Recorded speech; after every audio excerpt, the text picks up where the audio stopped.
মাননীয় প্রধানমন্ত্রী জনাব তারেক রহমানের পক্ষ থেকে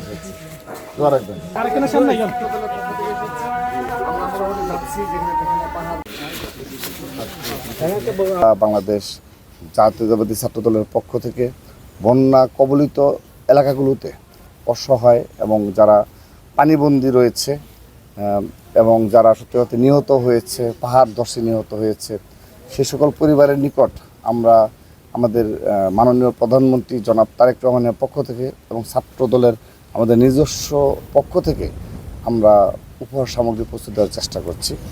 তারই ধারাবাহিকতায় বিগত 3 দিন যাবত আমরা এটা করে যাচ্ছি। তারই ধারাবাহিকতায় আজ আমরা কক্সবাজারে এসেছি। এখানে পাহাড় ধসে বেশ কয়েকজন নিহত হয়েছে এবং বেশ কিছু পরিবার ক্ষতিগ্রস্ত হয়েছে এবং অনেকগুলো এলাকা বন্যা কবলিত হয়, পানিবন্দী রয়েছে। তো আমরা চেষ্টা করে যাচ্ছি যে আমরা আমাদের ক্ষুদ্র পরিসরে করে যাচ্ছি, কিন্তু এটির প্রতীকী হলো বন্যা কবলিত এলাকাগুলোতে আমাদের যে সকল নেতাকর্মী রয়েছে তারা উৎসাহিত হয়ে আরও বৃহৎ পরিসরে তারা এই কার্য পরিচালনা করছে।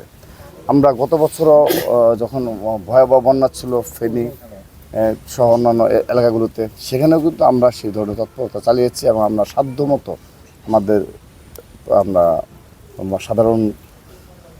সাধারণ মানুষের পাশে দাঁড়িয়েছি। তো তারই ধারাবাহিকতায় আমরা আজ এই কক্সবাজারের প্রায় 5টি স্পটে আমরা এই ত্রাণ সামগ্রী উপহার সামগ্রী বিতরণ করব।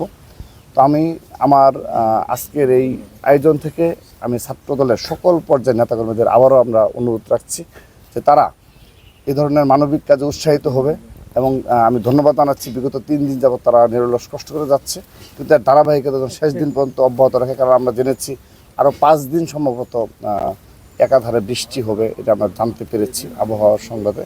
তো সেই কারণে সবাইকে সতর্ক থাকতে হবে এবং বন্যা কবলিত মানুষজন যেন আশ্রয় কেন্দ্রে এসে আশ্রয় নিতে পারে সেজন্য একটি ব্যবস্থা যেন নেয়, আমি সেই বিষয়ে সবার দৃষ্টি আকর্ষণ করছি।